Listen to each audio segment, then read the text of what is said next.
বুকের উপর হাত রেখে মাত্র 3 বার হাসবুনাল্লাহু ওয়া নি'মাল ওয়াকিল পাঠ করলে কি হয়, কি লাভ হয়?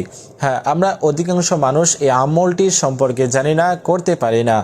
আজকে আপনাদেরকে এই আমলের কি লাভ রয়েছে এবং এই আমলটি কিভাবে করতে হয় এ নিয়ে আলোচনা করব। ভিডিওটি খুবই ছোট হবে, সম্পূর্ণ ভিডিওটি আপনারা দেখার চেষ্টা করবেন। সম্মানিত দর্শক, যারা এই চ্যানেল নতুন আসছেন, এখনও পর্যন্ত চ্যানেলটি সাবস্ক্রাইব করার নাই, অবশ্যই চ্যানেলটি সাবস্ক্রাইব করে পাশে থাকবেন। এই চ্যানেলে আরও নতুন নতুন দোয়ার ভিডিও আসবে ইনশাআল্লাহ।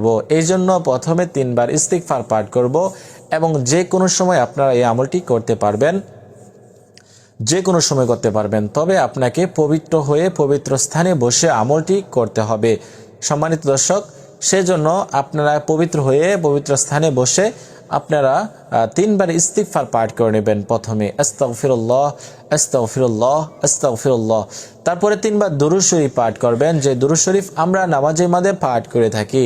আল্লাহুম্মা সাল্লি আলা মুহাম্মাদ ওয়া আলা আলি মুহাম্মাদ কামা সাল্লাইতা আলা ইব্রাহিম ওয়া আলা আলি ইব্রাহিম ইন্নাকা হামিদুম মাজিদ।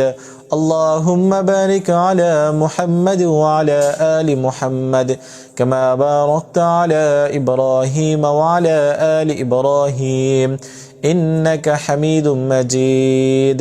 তো এরকম ভাবে 3 বার দুরূদ শরীফ পাঠ করবেন। যারা এই দুরূদ শরীফ পারেন না তারা শুধুমাত্র সাল্লাল্লাহু আলাইহি ওয়াসাল্লাম পাঠ করে নেবেন।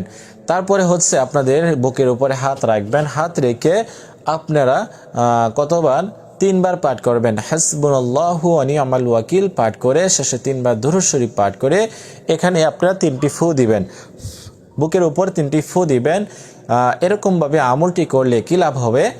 আল্লাহ তাআলার রহমতে আপনার বুক ব্যথা ভালো হয়ে যাবে, বুকের যন্ত্রণা থেকে মুক্তি পাবেন এবং আপনি যদি আপনার অস্থির লাগে, আপনি এই আমলটি করলে আল্লাহ তাআলা আপনাকে স্থির করে দিবেন।